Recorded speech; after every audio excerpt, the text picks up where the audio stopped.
Saan ba tayo bumingo? Okay? Eto. Comment ka dyan mga. Mga kapuso, binabawi ng ilan sa mga nagpakilalang dating bodyguard ni Zaldico ang nauna nilang pahayag na naghatid sila ng mali-maletang pera kina Pangulong Bongbong Marcos, dating House Speaker Martin Romualdez at iba pa. Nakatutok si Marie Zumari.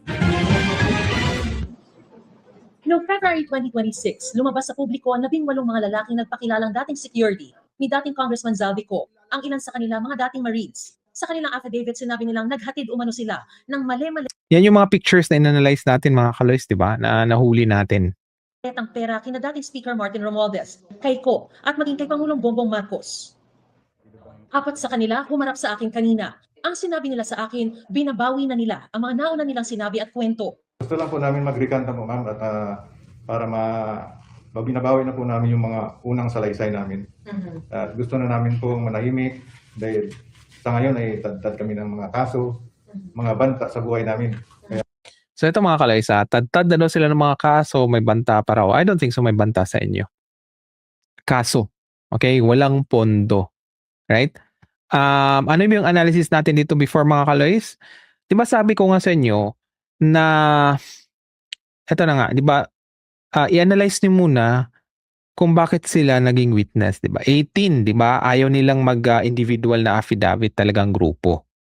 And yet, totoo nga dito. Kasi nungalingan eh. So, ang daming mga hindi nagtugma, di ba? So, ibig sabihin nun ay script talaga siya. Di ba? Nasaan na si Gutesa pala? So, yun na nga mga kaloy, sabi ko sa inyo,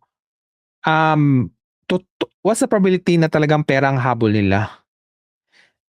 Nung chinek natin yung background nila, di ba? Mga ex-marine sila.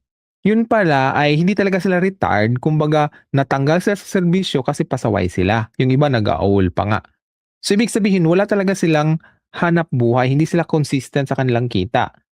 And eto na nga, may offer, di ba na, ito yung last hope natin, pag mapataob si BBM, ay Diyos ko, paldo tayo. Na-underestimate nga nila. Or hindi sila nag-iisip kung hindi oplok itong mga Marines. Di ba na alam nilang, ganun kalaki ang kalaban talaga natin. Pero syempre nag-risk sila mga mukhang pera Ayun, di ba? Dahil nga nakulong ang kanilang amo, syempre mawawalan ng daloy. Di ba? Mawawalan ng daloy ng pera. And ayun na nga, di ba? Para hindi gagastos sa mga kaso, di ba? Sinabi ang totoo, laglaga na. At yun din ang sinabi ko sa inyo, di ba? Na later on babaliktad yung mga yan. 'Di ba? Panandalian lang yang nila. Kasi dahil sa pera at boom, bumingo nga tayo. 'Di ba?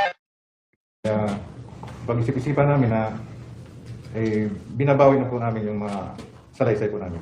Hindi sila nagpakita ng mukha sa kamera dahil sa matinding banta raw sa kanilang buhay. Dala nila ang tigi-isang bagong sinumpaang salaysay. Binigyan din nila kami ng kopya ng video ng panumpaan at inotaryo ang mga ito. Bakit niyo gustong bawiin? Hindi po totoo yung mga itong sinabi na po namin. Binabawi po namin lahat yung unang salaysay na nagatid namin. At hindi totoo po yung sinasabi namin sa unang sinumpang salaysay namin. Doon sa sa salaysay namin, sa unang salaysay. Sa affidavit. Yung hindi totoo yung sinasabi namin.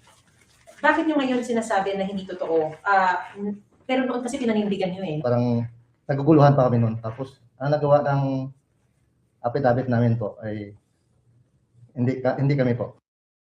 Ayun. So, bingo tayo mga kaloys. And yun na nga, sabi ni former Senator Trillanes, na daw, at parang ni-withdraw na rin niya yung kaso sa mga itong apat na ito. 'Di ba? So yung iba na hindi pa nagsalita ng totoo, ayun patuloy pa rin ang kaso. Kasi dito mga kaloys, parang ilalaglag nila ay si si Baligod. Okay? Pero may sinabi nga na ang bahala daw dun sa pera ay itong dalawang nakulong, itong si Marcoleta at itong kasama niya I forgot the name. Santiago ba 'yun? Or sino yung kasama mga kaloys na din congressman dati? Hindi ko makita dito Okay? So yung dalawa daw ang bahala dun sa pera or sustento. Okay?